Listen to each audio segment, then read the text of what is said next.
सब लोग सामने देखें, वो कॉन्सेप्ट को समझें। सवाल का कॉन्सेप्ट ये है कि अभी तक हम क्या कर रहे थे। बहुत ध्यान से सुनना, सवालों में दिक्कत नहीं है, पहले कॉन्सेप्ट क्लियर हो जाना चाहिए। ओके, हमारा कहना आपसे ये है कि अभी तक हम क्या कर रहे थे। हमारे पास 2 लोग थे या 3 लोग थे या 4 लोग थे, लेकिन हमारे पास मुद्दा कोई एक था। जैसे हम या तो उनकी एज को बांट रहे थे या उनके पैसे को बांट रहे थे या उनकी जमीन को बांट रहे थे। ओवरऑल हमारे पास मुद्दा कैसा था, हाँ ना, और हमें उसका अनुपात दिया रहता था, हमें उसका रेशो दिया रहता था। समझ में आ रही बात। जैसे कई बार ऐसा हुआ कि हमें पैसा बांटना है और पैसे का अनुपात इतना इतना है। समझ में आ रही बात, ये नहीं आ रही है। अब अगले बार उनकी आयु का अनुपात आ गया, तो हमारे पास अभी तक ये था कि हमारे पास लोग भले ही 2 थे या 3 थे या 4 थे। ओके, लोग भले हमारे पास 2 थे 3 थे या, लेकिन हमारा जो मुद्दा था वो एक ही था। किसी एक चीज का हम डिस्ट्रीब्यूशन कर रहे थे, किसी एक चीज का हम डिवाइडेशन, हाँ या ना। लेकिन अब यहां पर मामला 2 है। यहां पर मामला 2 कैसे है। यहां पर मुद्दा आता है, आप ध्यान देंगे कि हमारे पास सबसे पहली बात आएगा कि लोग हैं 2 या 3। सुन रहे हो, और इनके मुद्दे 2 हैं। ये एक है आय का अनुपात और एक है, नहीं आ रही भाषा में। जबकि अभी तक के सवालों में हमने क्या किया, किसी एक चीज का ही अनुपात हमने निकाला है, नहीं निकाला है, हमें सुनाई नहीं दिया। अरे क्लियर है। तो अगर इनने कह दिया 1:2:3 है और वह का अनुपात कह दिया 3:4 है, क्या कह दिया, अरे क्लियर है। अब यहां पर बात यह आती है कि अगर हम x मानते हैं, किसी फैक्टर को हम x मान लेते हैं, तो x को या तो हम i का फैक्टर मानेंगे या फिर, हाँ या ना। तो i में यदि हमने x मान लिया तो y में हमें, सॉरी व्यय में हमें y मानना पड़ेगा। सुन रहे हो, नहीं आ रही बात समझ में, पक्का, अरे क्लियर है। हमें व्यय में y मानना पड़ेगा। अच्छा एक बात और, जब यहां पर हम x वेक्टर लेके चलेंगे तो यहां पर y वेक्टर लेके चलेंगे। अब आपके मन में एक प्रश्न आ रहा होगा कि सर आखिर यहां x क्यों और यहां y क्यों, हाँ है ना। कि अभी तक के सवालों में तो अपन ने ओनली x माना है। आपको यह ध्यान होना चाहिए कि अभी तक कोई एक ही चीज हमारे सामने रहती थी, चाहे आय का अनुपात हो या आप व्यय का अनुपात दे दो या आप आयु का अनुपात दे दो, कोई एक चीज का ही हम रेशो निकालते थे। पक्का, कोई दिक्कत है। लेकिन अब हमारे पास 2 रेशो हैं, एक साथ हैं, और दोनों रेशो को आया कब होगा रेशो, अरे रेशो तब आया होगा जब हमने संख्याओं को काटा होगा।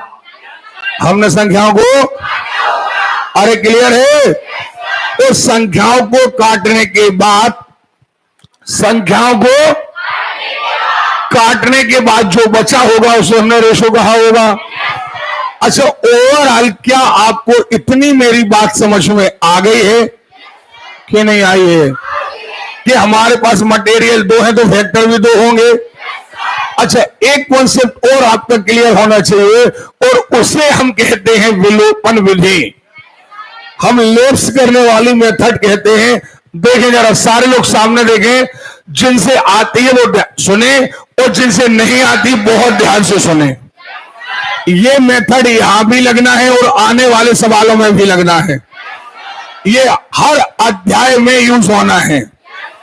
ओके, इसीलिए हमने इन सवालों को आज के लिए रोक लिया था। क्या होता है, एक जब कभी दो इक्वेशन, दो समीकरण हमारे सामने ऐसे आ जाएं जिनमें दो फैक्टर हो, जैसे किसी ने हमसे कह दिया कि x धन y बराबर 12, क्या कह दिया,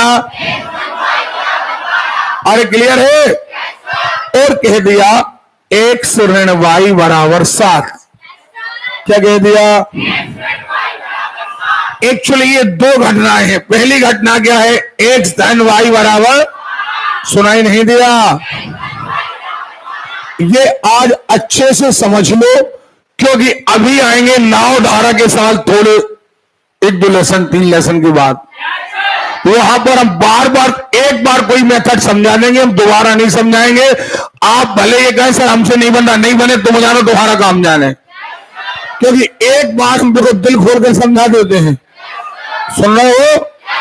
तो आप देखें, चूंकि हमें पता है कि x से x जुड़ता है, y से उस संख्या से, हाँ या ना। तो अगर हम इस समीकरण को देखें तो x से y कभी नहीं जुड़ेगा। अच्छा, एक हमारे पास ऑप्शन बचता है क्या, पक्षांतर। क्या बचता है, अगर हम x को यहां ले जाएं तो 12 के साथ नहीं जुड़ेगा, अगर हम y को ले जाएं तो 12 के साथ नहीं जुड़ेगा। यानी ओवरऑल यदि हम कहें कि x धन y बराबर 12, ये अलग है, ये अलग है और ये अलग है। समझ में आ रही बात या नहीं आ रही है? आ रही है। तो हम इसे कहते हैं समीकरण 1 और इसे कहते हैं समीकरण 2। पक्का? अच्छा, अब इन समीकरण को आपको या तो जोड़ना है या घटाना है। नहीं आ रही बातों में? आपका 2 ऑप्शन है, या तो आपको जोड़ना है या आपको, अरे क्लियर है?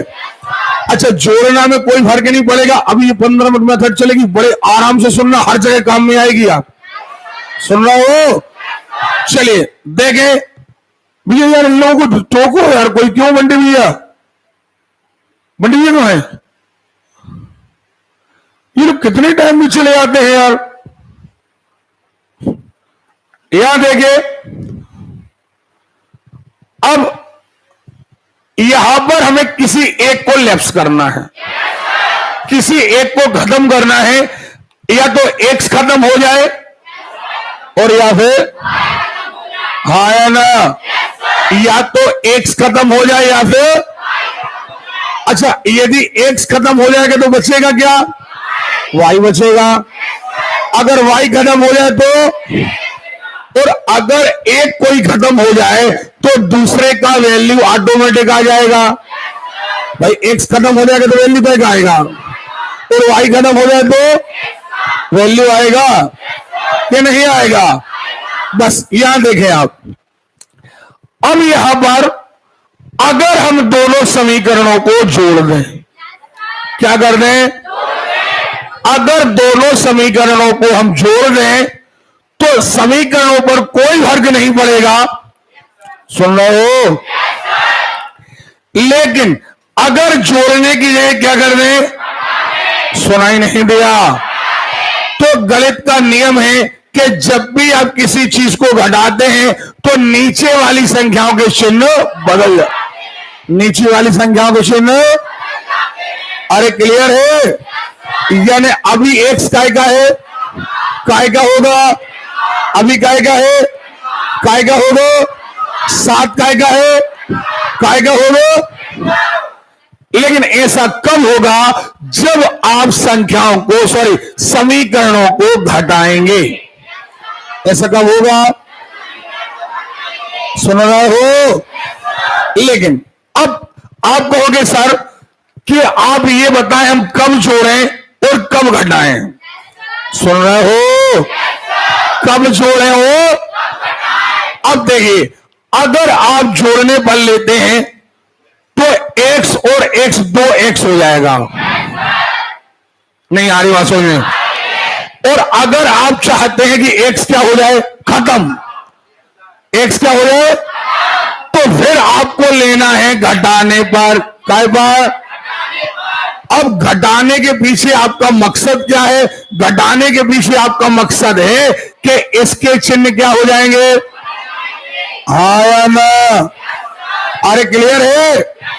अब क्या होगा? ये धन का x और ऋण का x खत्म हो गया कि नहीं हो गया? ये धन के y, ये धन के y कुल मिला के, अरे क्लियर है? नहीं आ रही बात समझ? आ रही है?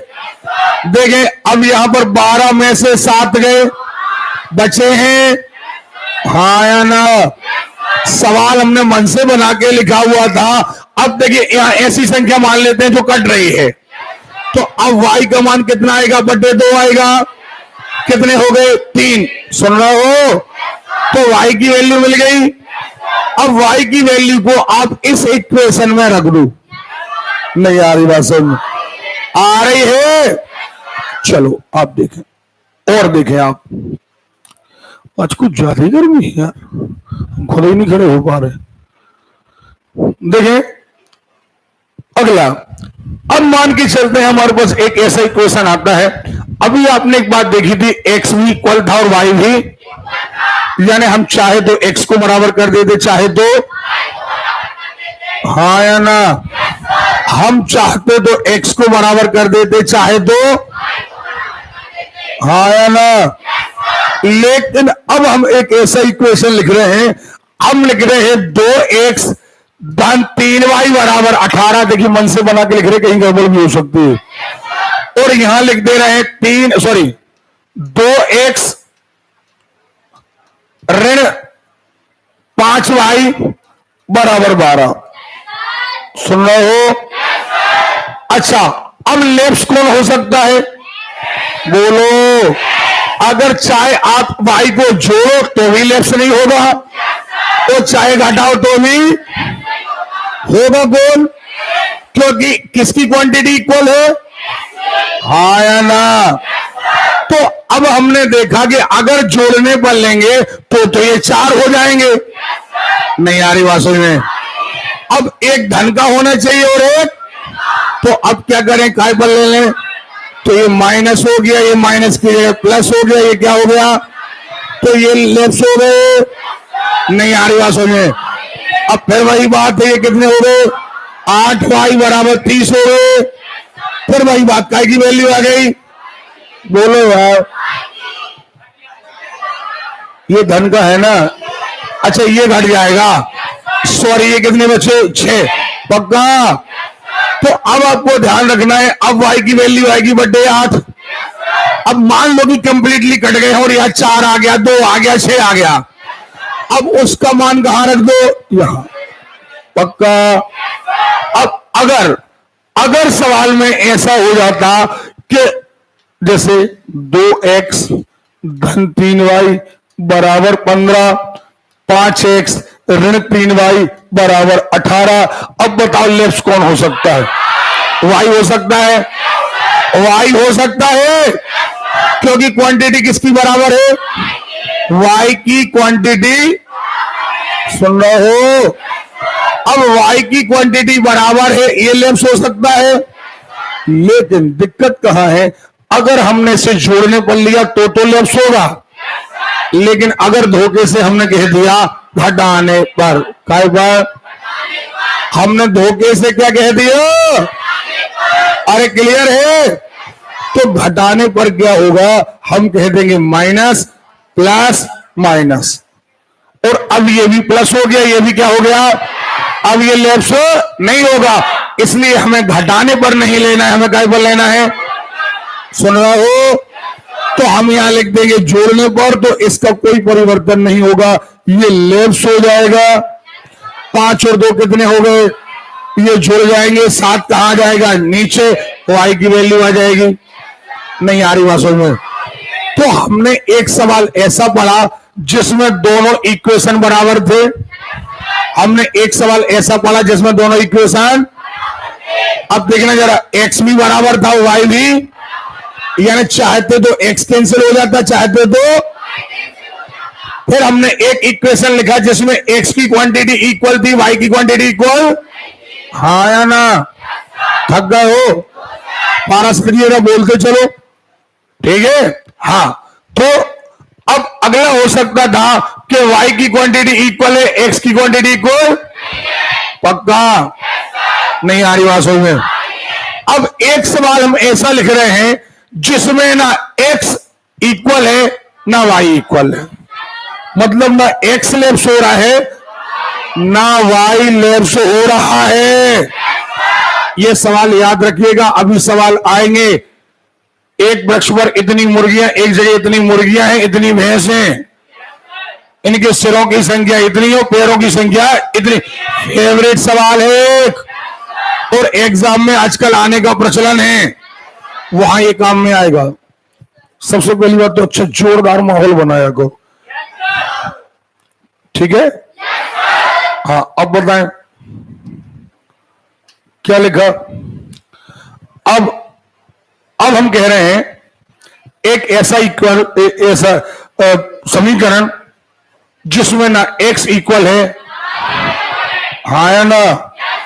फॉर एग्जाम्पल 2x धन 3y बराबर 15 और कह दें 3x धन 5y बराबर 18। नहीं आ रही बात में? आ रही है। और छोटा कर दो इसे, भैया मन से बना के लिखा है इसलिए इसको बिल्कुल एंथेटिक समझ के मत चलिएगा, ये तो हम काम चलाने के लिए अपने मन से लिख रहे हैं, हाँ है ना।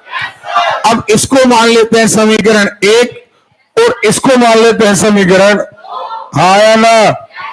लेकिन क्या आपने दोनों में एक बात देखी है कि ना तो x लेफ्ट होने की स्थिति में है और ना ही y लेफ्ट होने की स्थिति में है।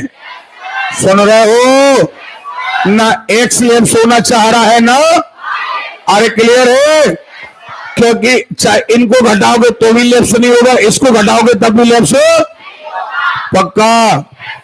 अब ऐसी स्थिति में क्या करें? तो आपको देखना चाहिए कि आखिर हमें लेफ्ट से क्या करना है। आपको मकसद बनाना होगा कि हमें एक्स लेफ्ट करना है या, सुन रहे हो, हमें एक्स लेफ्ट करना है या, पक्का।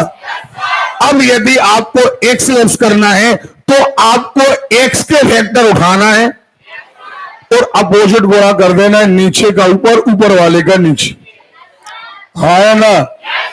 लेकिन अगर आपको y लेफ्ट करना है तो आपको y के वेक्टर उठाना है, कहेंगे आपको y के वेक्टर उठाना है और दोनों जगह गुणा कर देना है। समझ में आ रही बात या नहीं आ रही है? आ रही है, पक्का, क्लियर है? तो हमारा कहना यह है, जैसे आपने कह दिया 3 दूनी 6x धन 3 का सब में गुणा होगा, 3 का गुणा पहले काय में 2x में, 3 का गुणा फिर काय में 3y में और बराबर 3 5 6 15, पक्का।